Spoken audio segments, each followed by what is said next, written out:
Good evening. Thank you so much for being here today and welcome to Kuch Khaas. I apologize if I fumble and stumble. I've just been requested to be the moderator for this evening, as I think your moderator Zahir Reyaz couldn't make it. I think he missed a connection somewhere. He was traveling back from Japan. So please bear with me. I'm delighted that we'll be listening to some pieces read today in the context, and we would like to open the room for discussion and question and answers in the end. So enjoy the reading. I would like our speakers to introduce themselves, please. So my name is Declan Walsh. I'm a journalist with the Guardian newspaper based here in Islamabad. Cyril Almeida. I'm an editor with Dawn. Split my time between Islamabad and Karachi. I'm going to read a little. I've written a piece for this issue of Granta, which, as you know, is called 10 Years Later. And I've written a piece which is more or less about the Fatah, about the wars in the Fatah over the last 70 or 80 years. Charles Berman was 92 years old, writing from his home in Shropshire in Western England.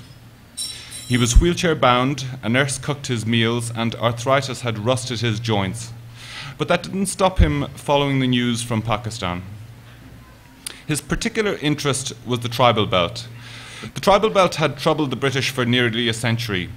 It was a territory of immense strategic value, forming a spiky bulwark on the northwestern tip of British India that protected the Raj against rival imperialists, notably Tsarist Russia. But the problem was its people.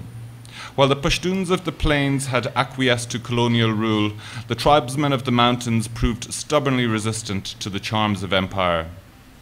Parties of horse-mounted raiders thundered from the hills, guns blazing to plunder, kill, and snatch hostages from unprotected villages. The British retaliated with punitive expeditions, brutal sallies into the mountains backed by elephants pulling 9-pounder guns and, later, armoured vehicles with machine guns.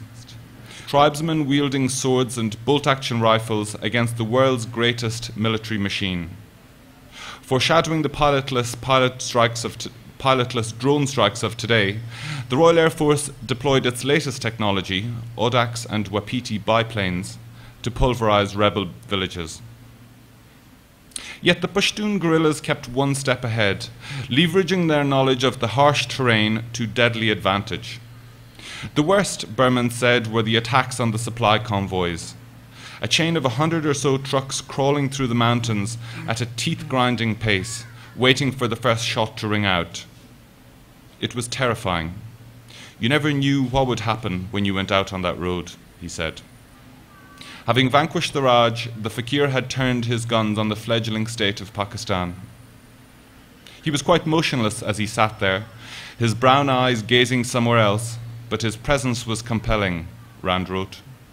The Fakir said little, he noted, except to make one declaration. From Genghis Khan to the British, Waziristan had never bowed to outsiders. It was not about to start with this newfangled invention called Pakistan.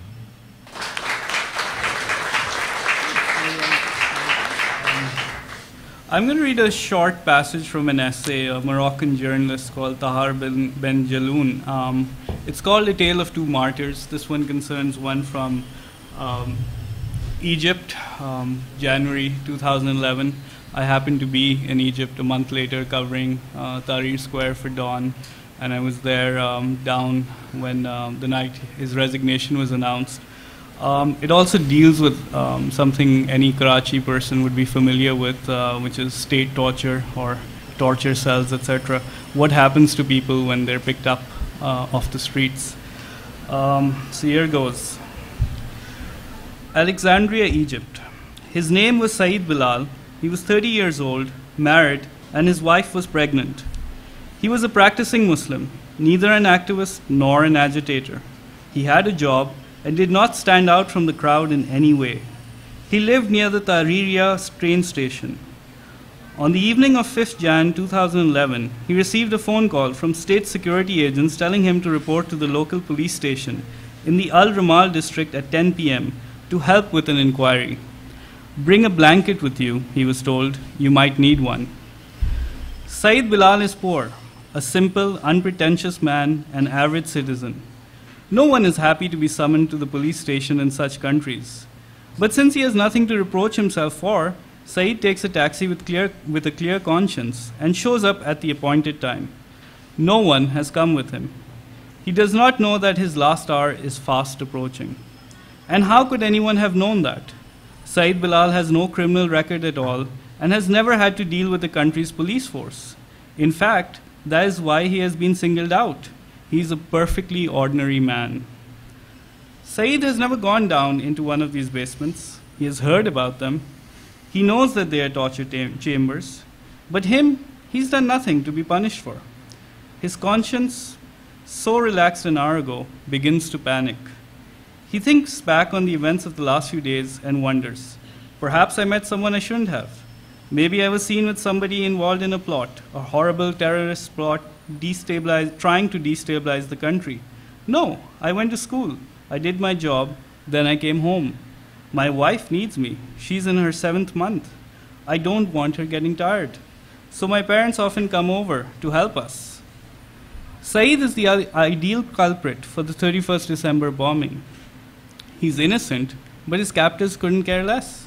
The Minister of the Interior wants prompt results, wants to be able, the next morning, to parade the terrorists before the media. The Al Ramal District Chief of Police urges his torturers on. Too bad. Despite all the suffering endured and the sophistications of the techniques applied, Saeed Bilal, for the good reason that he has done nothing to admits nothing. He dies of a heart attack, his body studded with bruises, hematomas, wounds, black and blue from beatings. It's been a long night for everyone, for the unfortunate Saeed Bilal and for the executioners, who were tired of torturing and wanted to go home to their wives and children. Finding identity documents on the dead man, he calls the family. Meanwhile, the police have arrested Saeed Bilal's brother Ibrahim in an attempt to keep him quiet. The parents arrive at the hospital, identify the son, and take pictures of the obvious signs of torture on his body. Distraught and grieving, they decide to file a complaint.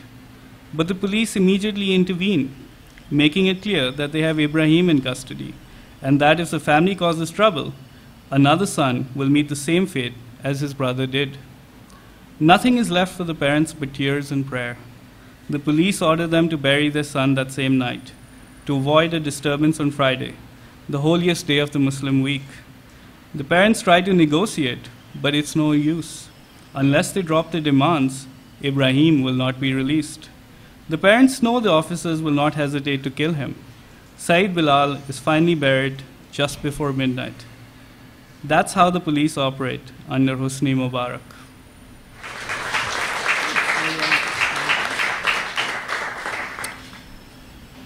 Sure. Sure, I mean, if anyone has... would you like to ask any questions, any comments, any discussion points? It's a great opportunity. We've got an author, one of the contributors here, and gentlemen who have traveled, and it'll be interesting to get some inputs, if there are any. Yes, please. And 9/11 is a moment, but a contributing factor. But I think we would be where we are, given certain choices that we made. But I think what is interesting, if we're looking at a decade into 9/11 as an anniversary, is that societies, nations, which sort of in some ways have reached a certain level of maturity in institutional level or at a political level, where are they? How sophisticated or how globalized have they emerged? I mean, I think that would be quite interesting, actually.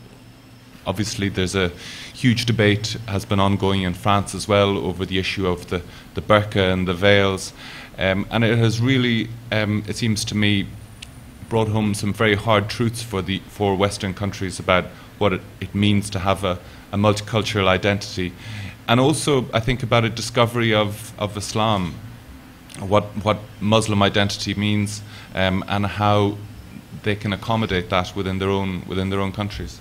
Thank you. One last question. But my question is America's own foreign policy after 9/11, especially acts like the Patriot Act, which I think is like completely against the very ideals that country stands for. Do you think that act and laws like, giving the law enforcement agencies ever-increasing powers for surveillance, that has damaged the American social fabric that has increased the gulf in the ethnicities in America. And that is, as we were talking about xenophobia, that has increased the xenophobia in America, the paranoia, the mistrust. I mean, these very laws like the Patriot Act, I mean, these very regressive laws, which I think are like against the very ideals that country stands for. Yeah, I mean, if you look at the American track record over the last 10 years, responding to 9/11, and at one level you could say there hasn't been another 9/11, there hasn't been another major incident. So if that's your baseline, then, well, maybe that's success. But by any other yardstick, I think the response has compounded problems that were already dire on 9/11, and they're still struggling to figure out what to do with it. And Obama was supposed to be the guy who would change things, but I think most people knew that this foreign policy establishment, this national security establishment, just like in other countries, not necessarily in Pakistan, they follow a certain kind of logic, and it's very difficult to reorient them just because you've been elected with a huge mandate. So, I think they're still struggling to deal with how to craft a coherent response to a threat that I'm not sure that they particularly understand yet. Thank you very much. Thank you, Declan, Cyril. As a moderator, I wish I had a conclusion to this discussion, but even 10 years later, we don't. Please continue the dialogue. There's tea outside. Join us for refreshments, and thank you very much for being here. Have a great night. Thank you. Thank you very much. Okay, thank you.